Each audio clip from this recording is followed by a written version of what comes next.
Aha, there it is. Wonderful. Well, guys, welcome to the ET Riders team call. Although, we call it the ET Riders team call, but it's basically a team call for everybody to enjoy and listen to and plug in and learn from the great speakers that we have on this team call. Let me just turn off I'm just driving home and I've just arrived and my GPS is bleeping at me, so let me just turn that all off. So good for you guys for getting on the call. The purpose of this call is to make sure we get some really good information to you guys, because there's a time for motivation and this type of thing, and there's some wonderful calls to do that. And there's times when you just need to be motivated, and there's other times when we need to kind of give you the what to do. What do I do on Monday? What do I do on Tuesday? What do I do when my team is not growing? What do I do? It's that type of thing. And we try to on these calls to address those what do we do questions, and hopefully at the same time you're feeling motivated by the results and from what you're hearing as well. So that's kind of the purpose of this call. And I don't want to take too much time because I want to make sure that we get our special guest on the call. You got a little bit of a taste prior to us hitting the go button, which is wonderful.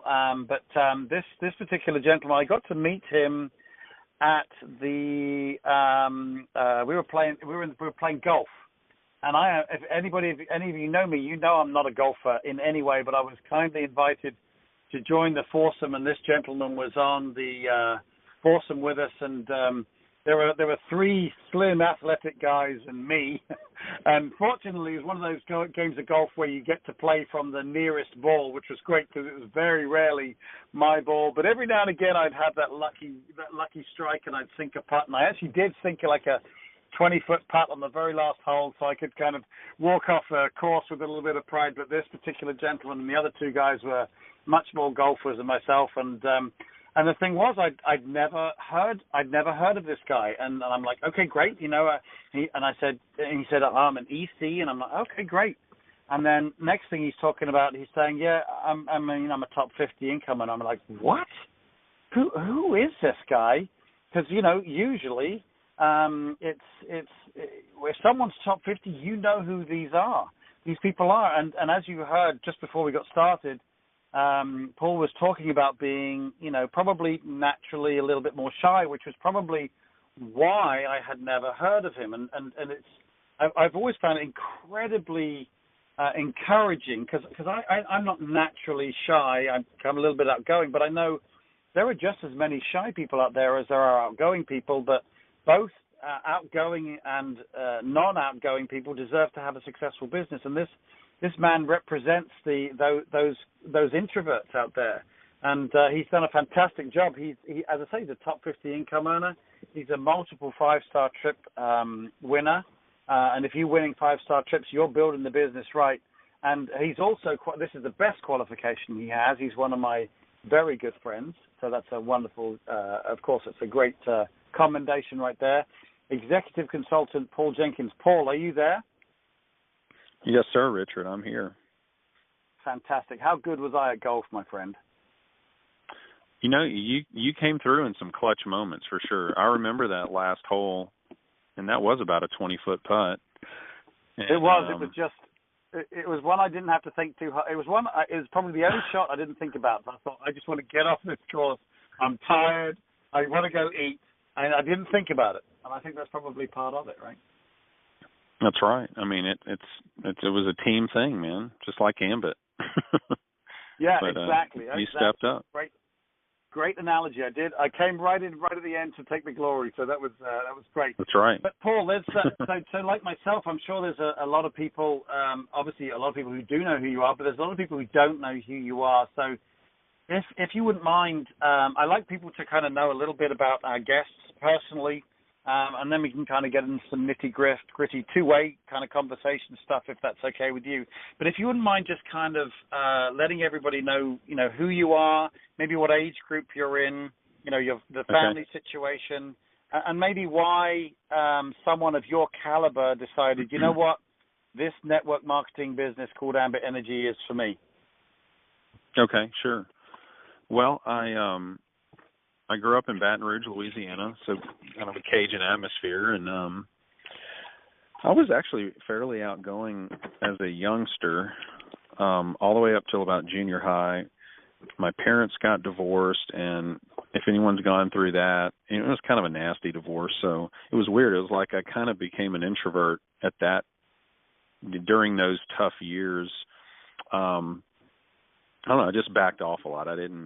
Wasn't so outgoing, but I was a big athlete, so I had a lot of things going for me in that regard. I was playing a lot of sports, soccer and baseball and basketball. I was pretty good at all of it, and so I was a pretty well-liked person, but just not as outgoing. But anyway, I lived in Baton Rouge all the way through my high school years, and then was fortunate enough to play college football as a wide receiver at Louisiana Tech, all through the mid-'90s, basically, and was an average college football player. I wasn't going to go pro. I pretty much knew that well into my career, but I had a great opportunity to play Division I football, got a lot of playing time the last 2 seasons. So academically, I was an average student. I probably got B- would probably be my average. Ended up getting a construction management degree at Louisiana Tech, and when you graduate from college, you're kind of like, well, now what? So I just kind of fished around for some jobs, and I was willing to move out of Louisiana because I'd lived there my whole life, and kind of made my way out to the Dallas Metroplex, and actually lived in Dallas for 1 year. That was in the year 2000. And then a construction position, a commercial construction position opened up for me in Fort Worth. And so I just moved to Fort Worth. I didn't really know anybody in Fort Worth, and that was year 2001.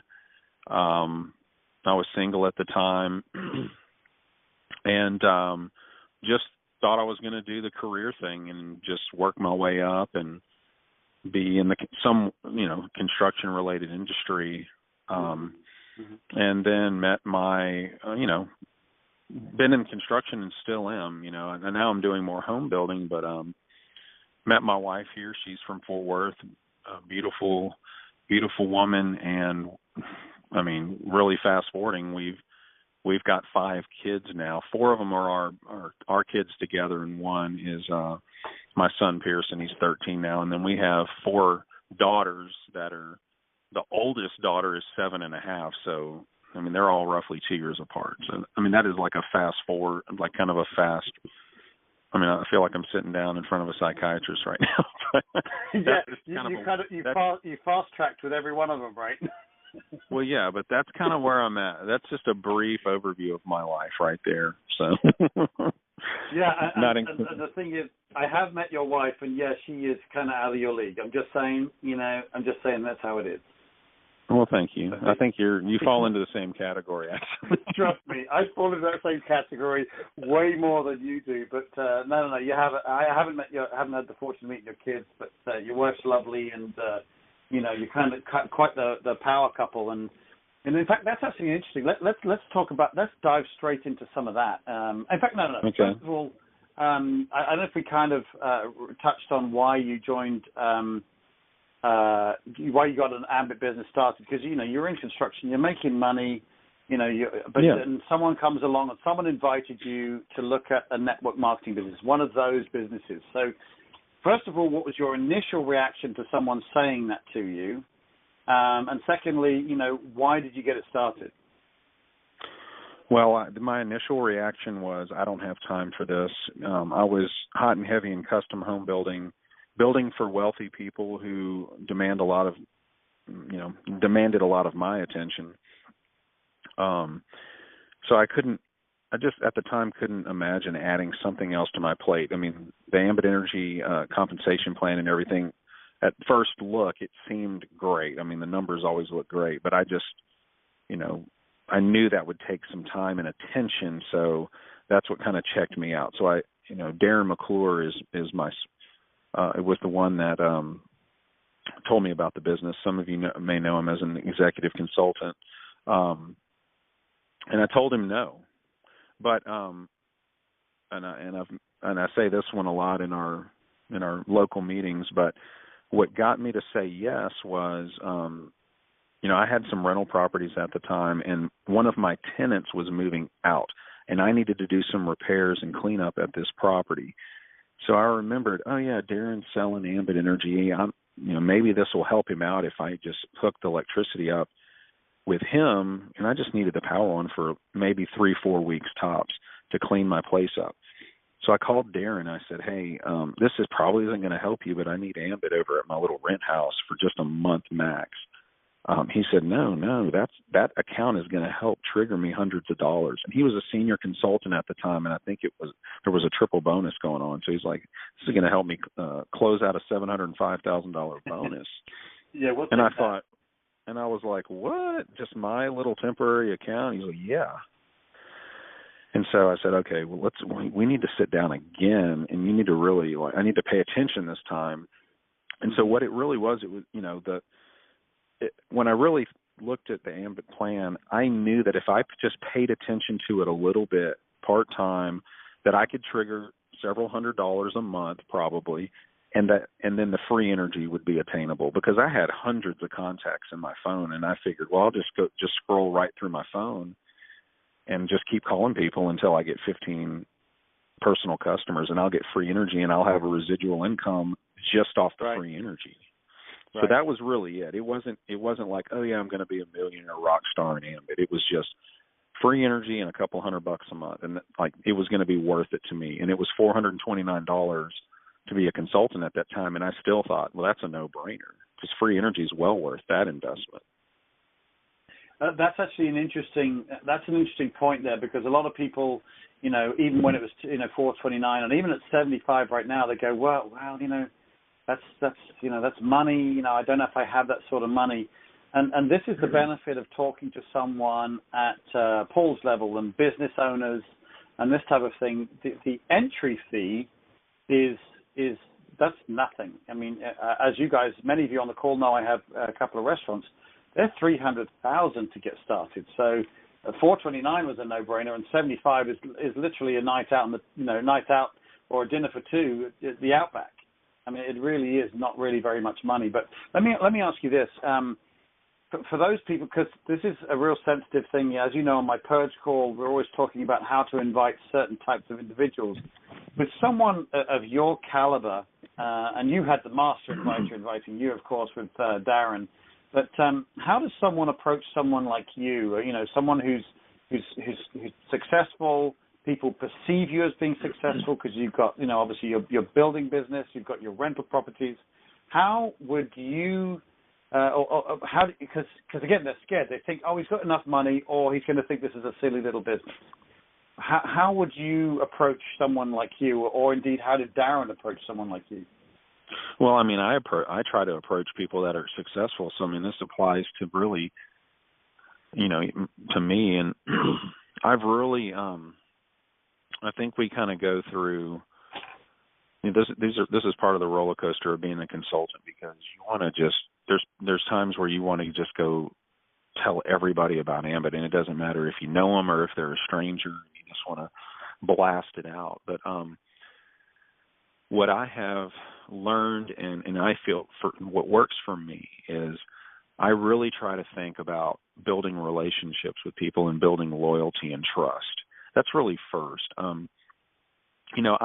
kind of look at Ambit as a sidearm to the things that I already do well.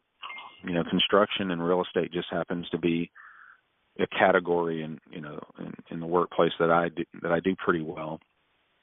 And it's a great opportunity to network and build relationships. Ambit Energy kind of just goes along with me when I'm already out doing those things. So I may ask, like a contractor. It could be someone that owns, say, a window and door company.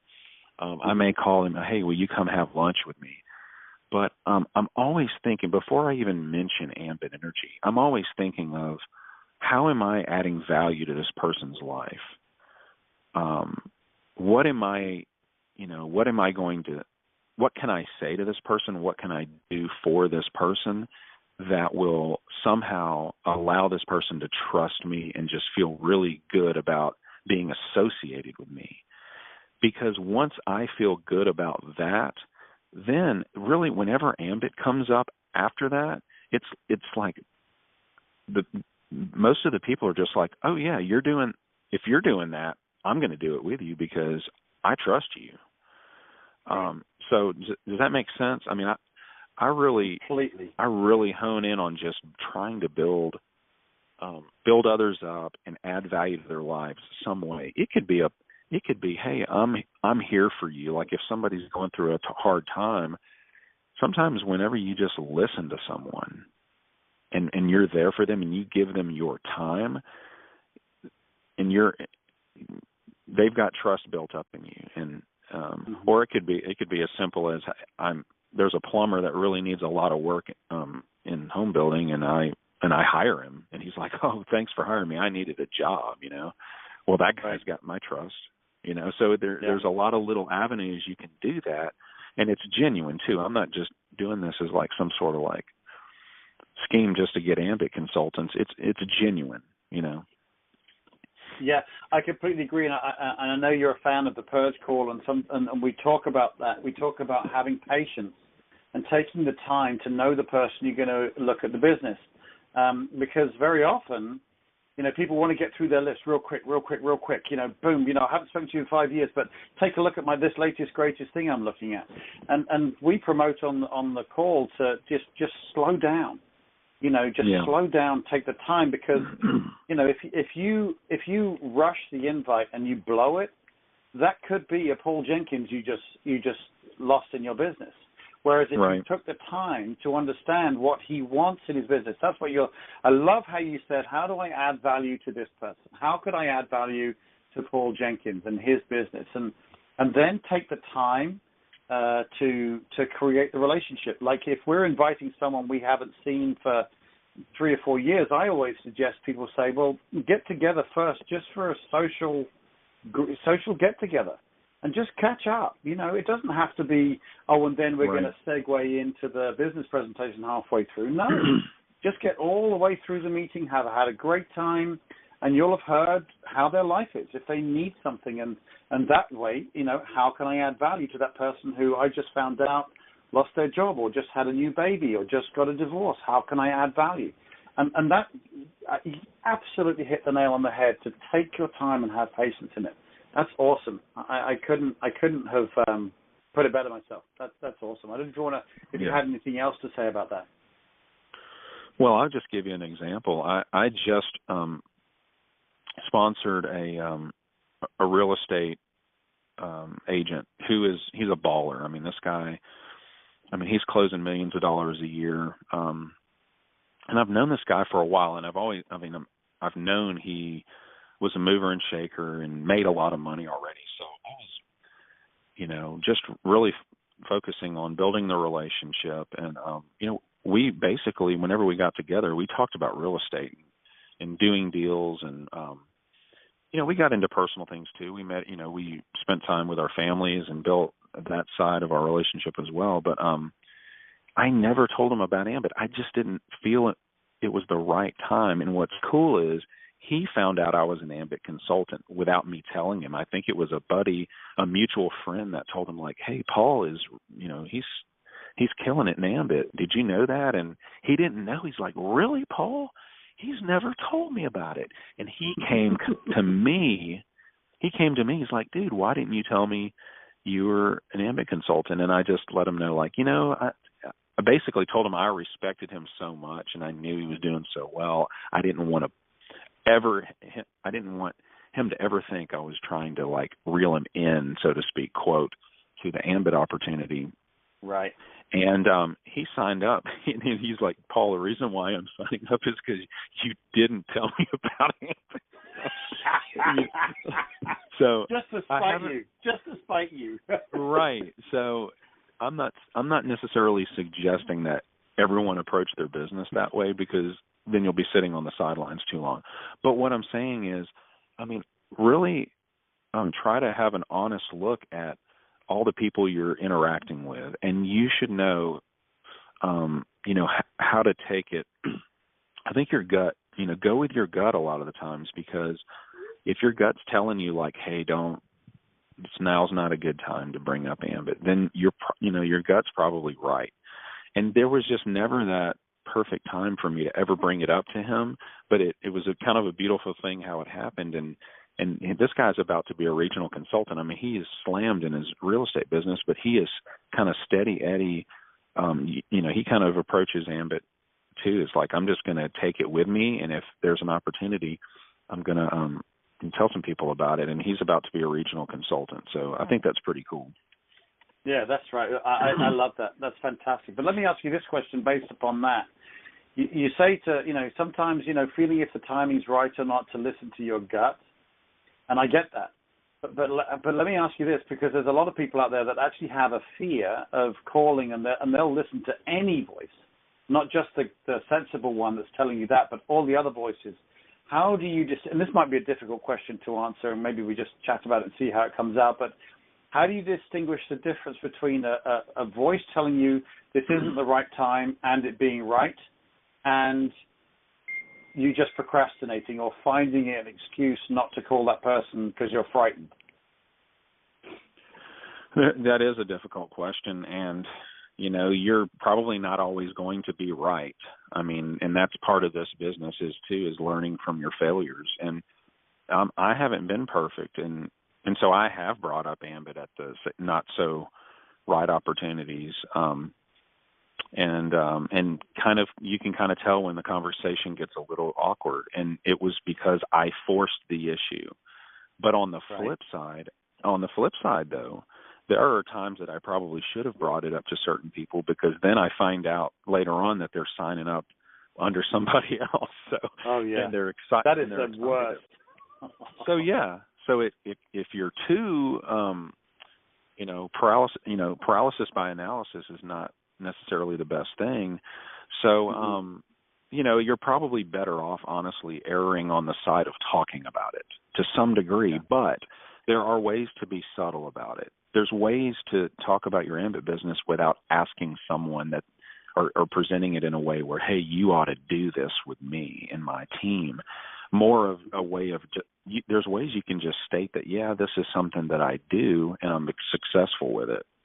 And then leave it at that. Let them then start asking you questions. Well, how, what does that look like? What, tell me more about that. Instead of saying, hey, you really ought to come, to a meeting and look at this. There's times where I think figure out a way to state that you're involved in it, and then that's it. And let them then start asking you the questions about it. So I guess an analogistic approach to that would be the difference between fishing, just throw the line in and put the bait in there, and the fish will swim around it, and he'll either bite or he won't, as opposed to rushing in the water and trying to grab the fish, I guess, is kind of the difference between the two things. It's just put the line in the water with some bait, just, say what you're doing and talk about a little bit of success maybe, and see if they nibble. I guess that's well, what you're saying. For the consultant that may be, and everyone's got to kind of feel it out. And I know there are consultants out there that are just by the book, recruit the same way every single time. It's a systematic deal, and that does work for some people, but they may get way more no's than I get. I don't like no's. Yeah. That's just the way I am. So, if I got a ton of no's, I might stop doing it, or I might not pay attention to my Ambit business anymore, because I'm not a big fan of rejection. So I go for the quality. I go for the quality approach, and I'm a higher percentage of yeses, or even the no's are not like they're not kicking me in the gut. They're just genuine. Like, hey man, I don't have time, and then the relationship isn't squandered. Because sometimes you can get no's from people, and then it's like they don't want to see you again. So if I ever get a no from someone, I want to still be cool with that person, because here's the truth of the matter too about a no. A lot of the no's become yeses later on. And so don't make it awkward. If there's going to be a no, like, hey, don't keep pushing the issue. I'm like, okay, cool, man. Yeah, it's not for everyone, or yeah, that's cool. No, I'm just letting you know how things are going for me, and it's been a blessing to my family. But because I can't tell you how many times those no's have come back around, and they're knocking on my door like, "Are you still doing that?" And they're almost kind of hoping like you'll go, "Oh no, man, that thing imploded." Like, oh my God, that's the truth. It's they do kind of want you to have said, "No, I'm not doing it anymore." Yeah, but they're almost, you can tell they're kind of hoping like, "Oh, please tell me you're not doing that, and that you're doing and that you quit." And I'm like, no, dude, I'm crushing it. Yeah. Like, but isn't that the truth? Isn't that the truth? And again, on our purge call, we talk about, listen, it may or may not be your thing, and that's fine. And it's really it's exactly what you're talking about. It's saying, look, this is what I'm doing, either just subtly by just talking about it, or even in an invite. You're saying, well, this is what I'm doing. I'd love you to take a look at what I'm doing, but hey, it may or may not be your cup of tea, and that's perfectly fine. And for people who are patient, who are building their business, by creating relationships first with patience and really thinking about what they're doing, that is wonderful. And the number of time and your success rate, your rate per 10 presentations is very high, as opposed to the equally successful but not my cup of tea numbers game, where you just blasted through the list. You get, out of 20 presentations or calls, you'll get one yes, but because you're going through so many names, you get the numbers that you want. Both are good. Both are fine businesses, but that's not the way I want to do it. Paul, I'm right with you on that I believe in treating it like a business, and I find my team stick too. I find they don't. My attrition rate is lower than the company average by quite a bit, and so I agree with you 100%. Yeah. Yeah.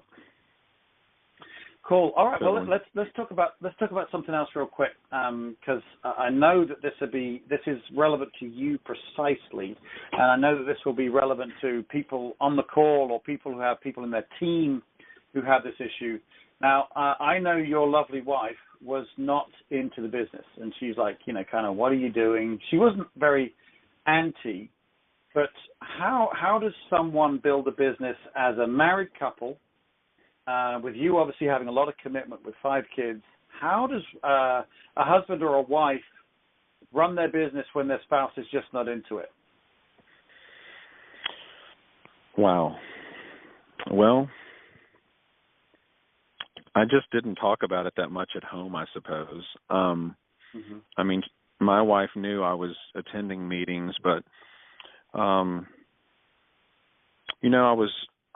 guess I kind of, when I knew she wasn't that hip on it, it wasn't that she was against it, but just like you said, she wasn't really against it, but she was just like, yeah, whenever this thing plays out, just let me know.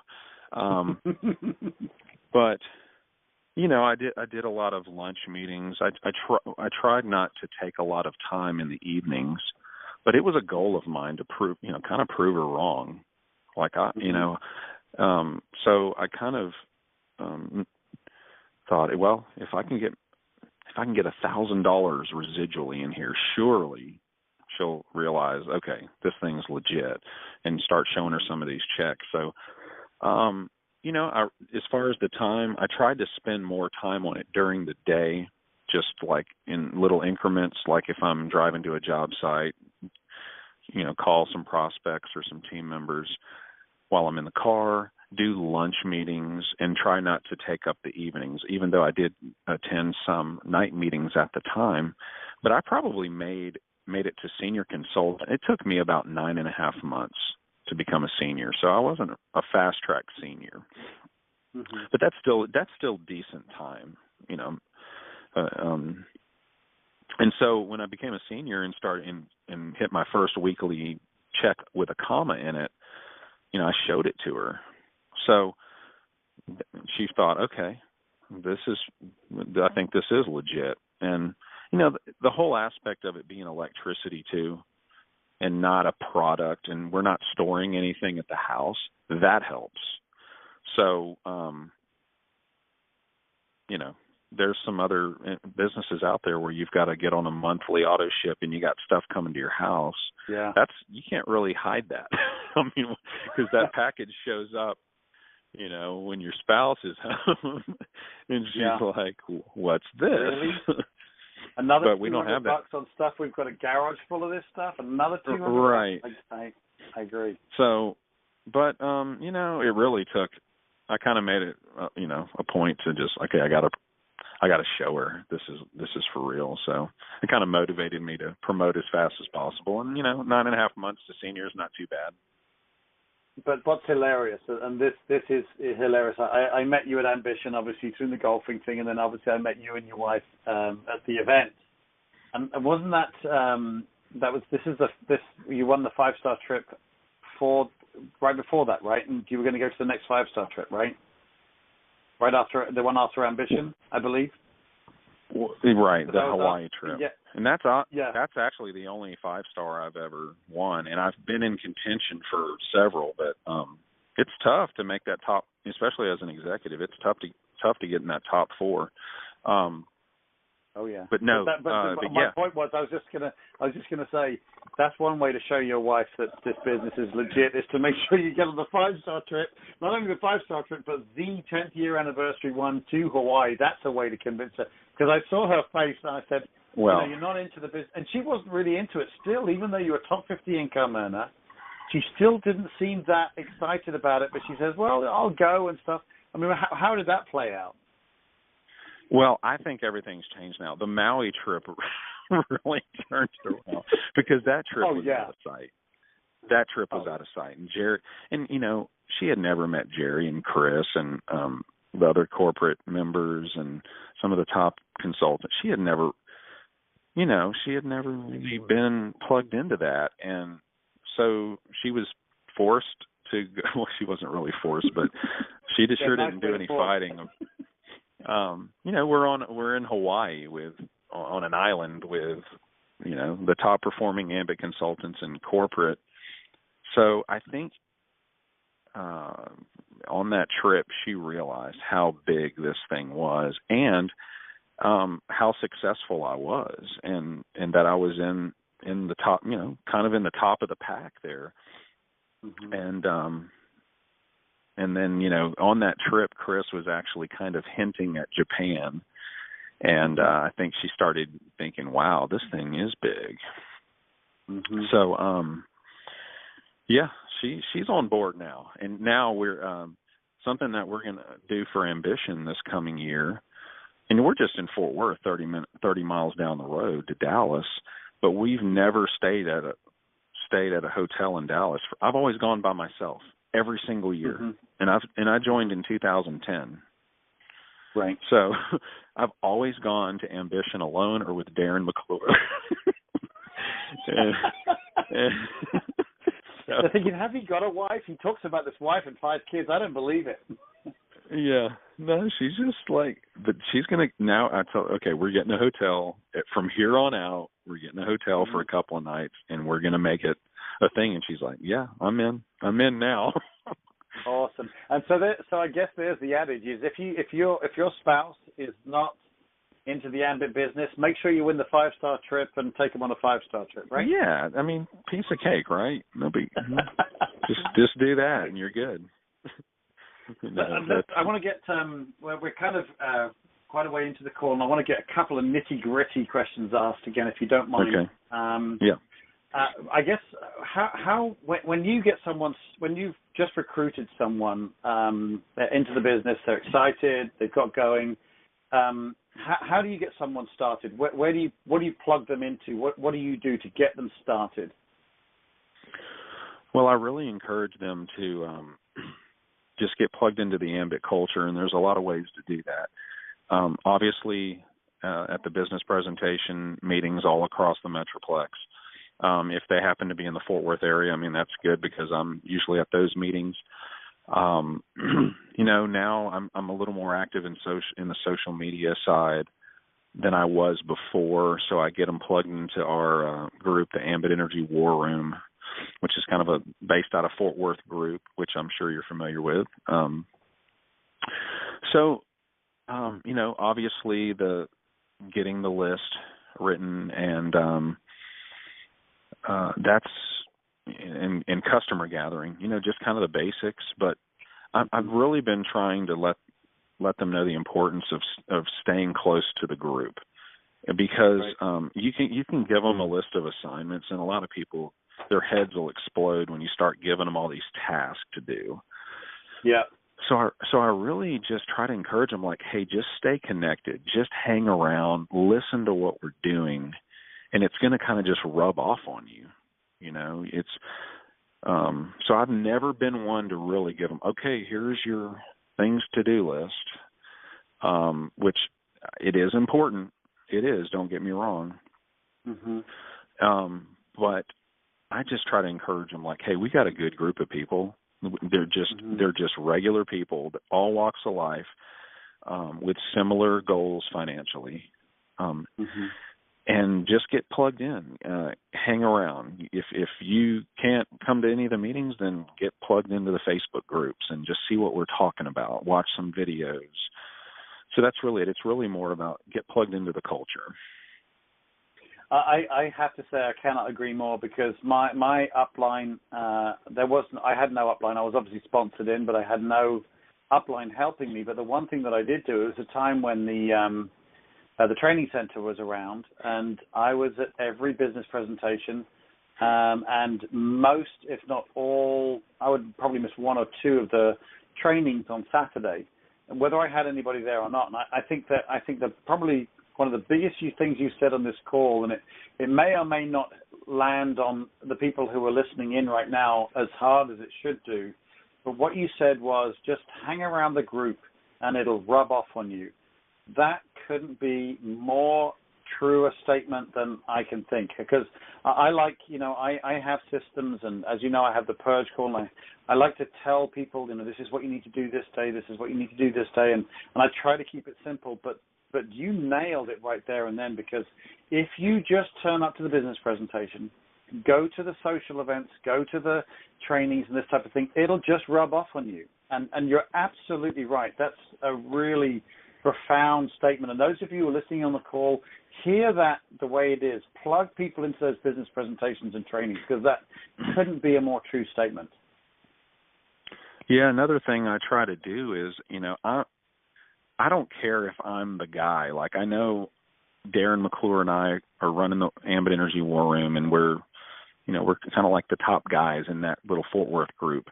But I just want people to do well in this business. So if the way Darren promotes Ambit Energy, or the way I talk about Ambit, isn't rubbing off on someone, I want them to know about Richard Laidler's Purge Call, and that's why I've always promoted your call in our Facebook group, and Coach Alan Johnson's call, and the Debbie and Chris Atkinson. It's like there's so many good leaders out there. It's like, hey, I want everyone to know about these fine people in Ambit, so that just if there might be someone's personality that you really connect with, and hey, tune into what they're saying, because if you like what they're saying, I'm fine with that. You don't have to like the way that I'm presenting things, because my way is different than Darren's and yours and Coach Alan Johnson. Is, everyone's a little different, but we're essentially all, saying the same thing. But,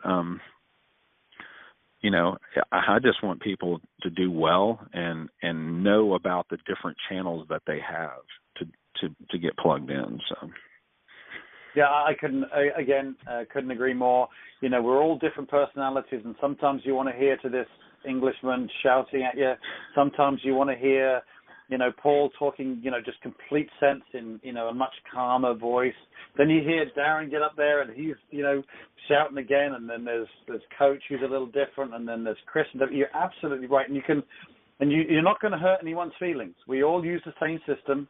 No one's feelings going to get hurt. If someone on my team really likes the way you do things, Paul, they plug into you, awesome. I'll be their best cheerleader. Knock yourself out, and I'll be there to support them and edify you. I'll say, yeah, Paul's awesome. Listen, he's called the silent assassin because he is knocking it out of the park. No one knows who he is, yet there he is, a top 50 income earner. And so, yeah, I agree 100%. Let me ask you another question. You got someone in your team he's attending the presentations. and he's doing what he's supposed to be doing. He's turning up, he's going to training, but his head's just not in the right place, and he's not getting success. He's not getting a customer. He's not getting a consultant in his team.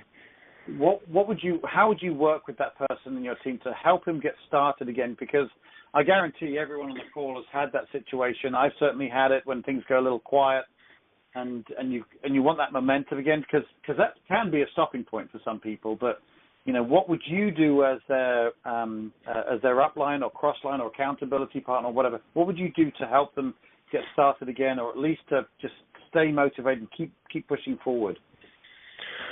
Well, if they ever tell me that, hey, I'm just not having any success. I've talked to a lot of people about being a customer. It's not working. I've talked to a lot of people about being a consultant, and it's not working. And whenever I hear that, I usually then ask them specifically, okay, how are you presenting yourself to them? What exactly are you saying? Are you saying the same thing every time, or can you give me kind of an idea of what you say? And usually it usually comes back to what I talked about earlier, in that they might be just kind of forcing the issue a little bit and not building the trust with certain individuals first. And maybe it's obvious that they're real nervous when they're talking about it, but I usually just try to dig in and find out what it is they're saying, because if they're saying the right things and they're approaching it the right way, they should have success, at least, 3 times out of 10 success.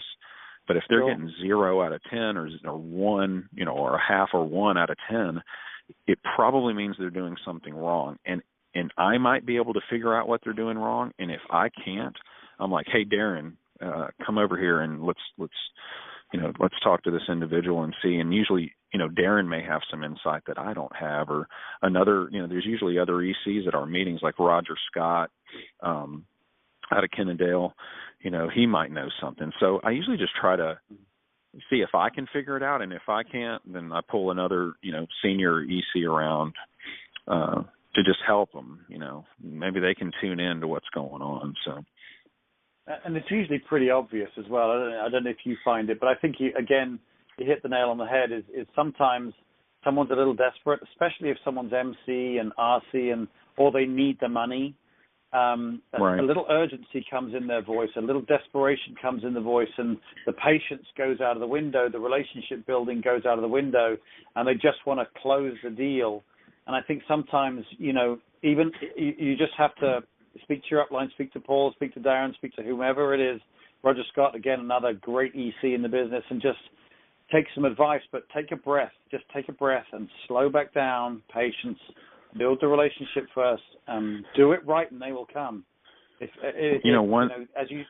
ahead, I'm sorry. I was just going to say one thing that we need to remember as Ambit consultants is that, and it's a beautiful thing about this business, is that we can get paid on things that we start, and that includes planting seeds. So there's all kinds of ways that we benefit from that mindset. Remember, obviously we continue to work our business, but I kind of look at at my Ambit business as I'm continually going out and putting things in motion, starting something that doesn't exist now. Okay. An example is just obviously introducing the Ambit opportunity to someone that you've never talked to before. That's putting something, that's birthing something. It's planting a seed. It's starting something.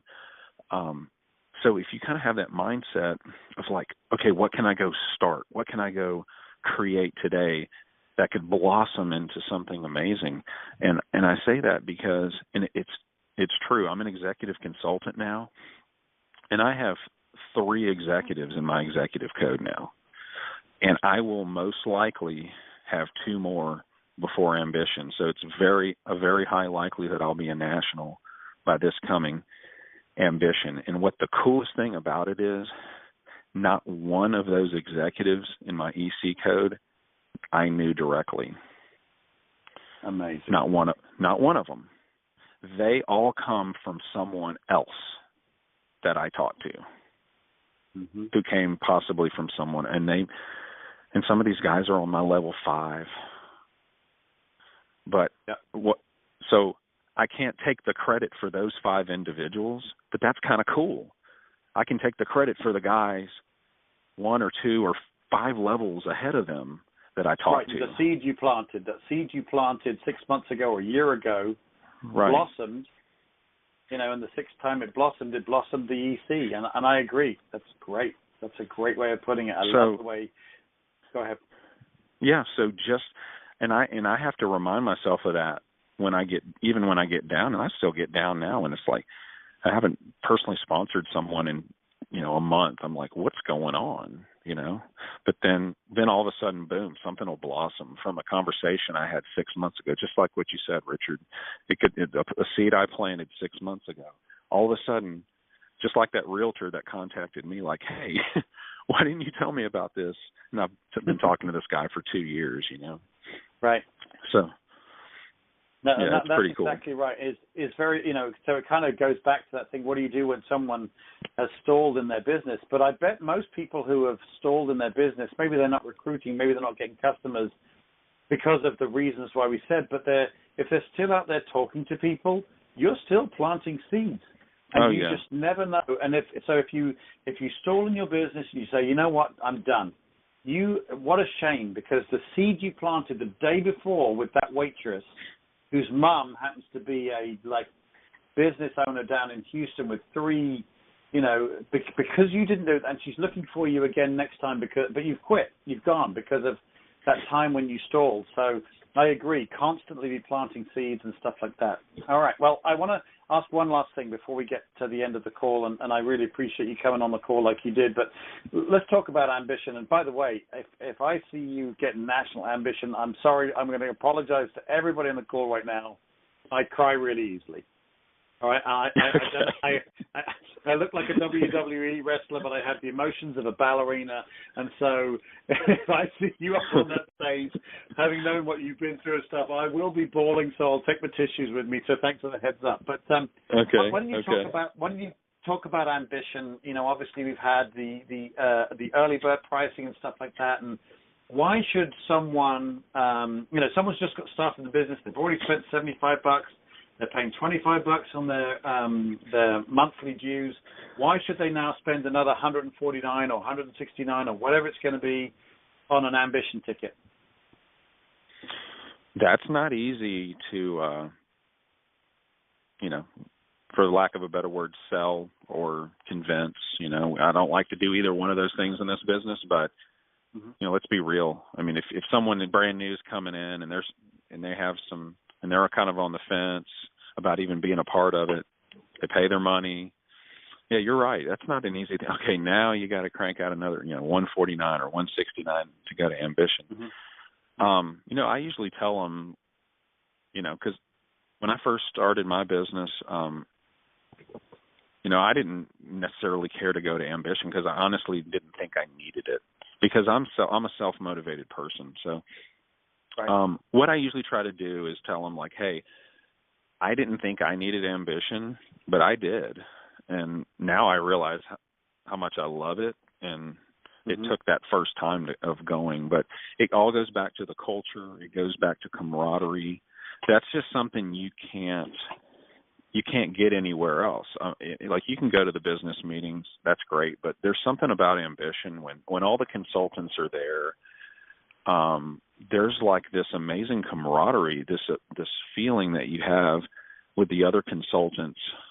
That's one thing. And then, of course, the genuine education that's there. There's so many gold nuggets there of information. And I'm well into my EC code, and I've got my notebook out, and and I don't care who the speaker is. I don't care if they're a newbie or if they're like, a legend.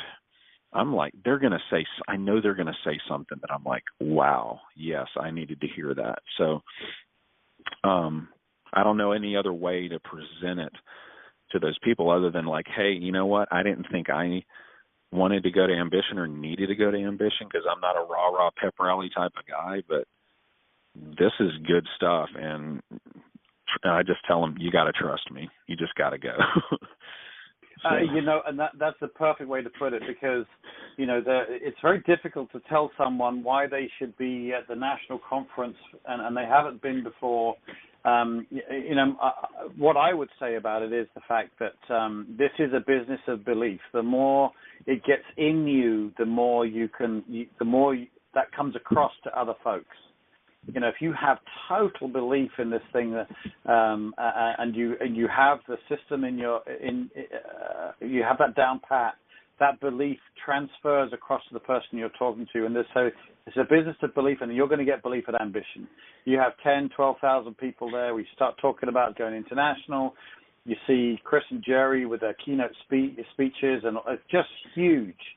And so that's very much a reason to go alongside what you're talking about. But also, there's a lot of leaders that are out there, and they're quite right in saying that, if you're not going to Ambition, you're not serious about your business.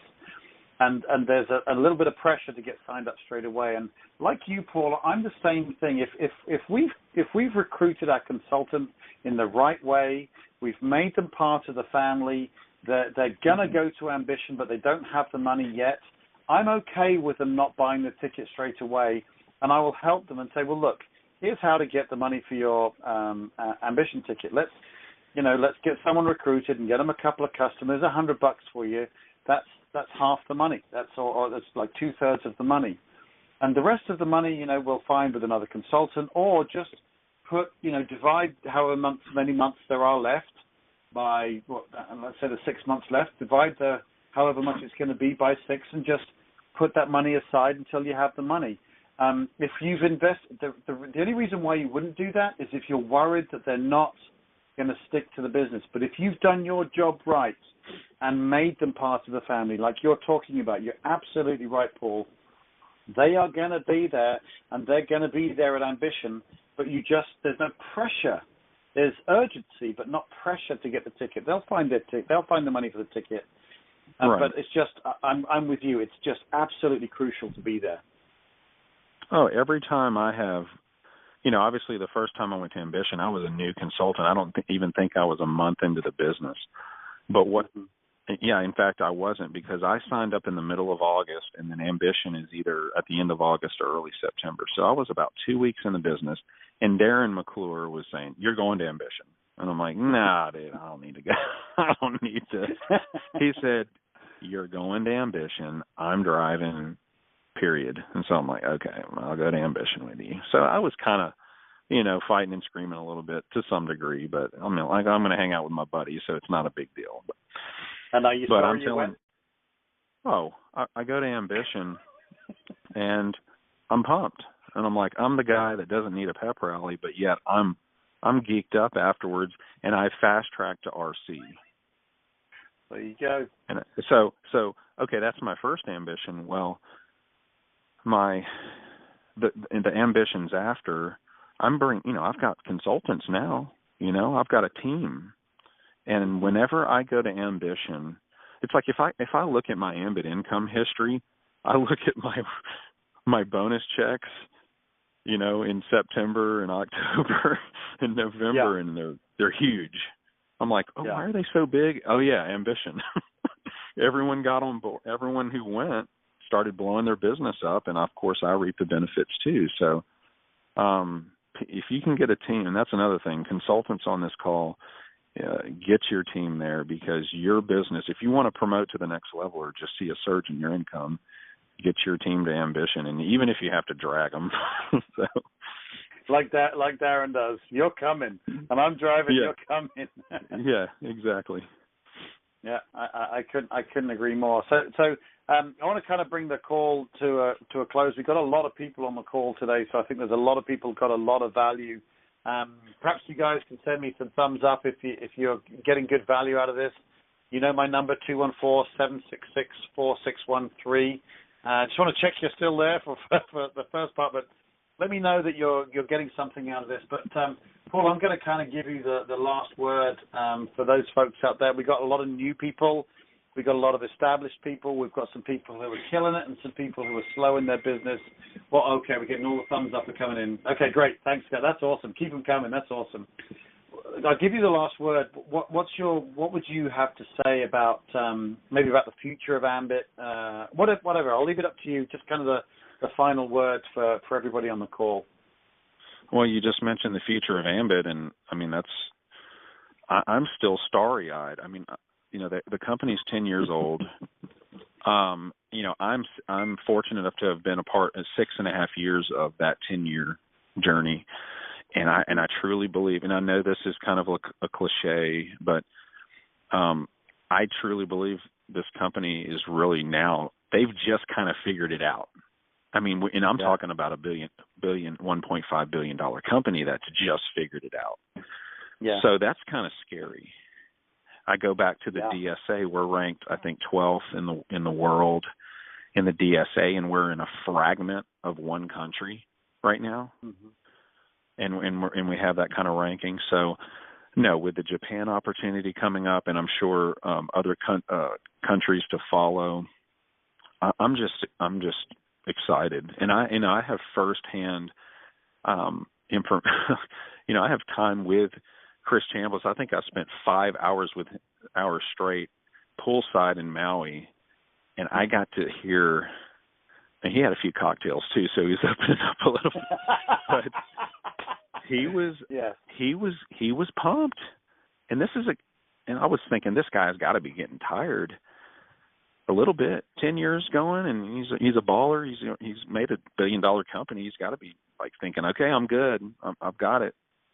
But he's not. He's laser focused on taking it to the next level and going into other countries. So no, for the new consultants out there, I mean, you're stepping in at the absolute best time because the systems have improved. Look, again, I said I came in at $429. The investment's $75 now for new consultants. That should it has made recruiting for me a lot easier. And let's be real about that. And it's just the systems have been improved, and the people at corporate, Jerry and Chris, they still love what they're doing. They still love it. And so I'm just excited. I get more excited every year about this opportunity. So, and for the consultants that have been around for a little while, stick with it. And I was going to say something earlier about never quit, because for like what we were talking about, the consultant who may even be new and they've asked a lot of people and none of the dominoes have fallen, they will if you don't quit. So that to me is the key. Never quit this business. Yeah. I couldn't put it better myself. In fact, I was chatting with Frank Schmaling yesterday, national consultant Frank Schmaling.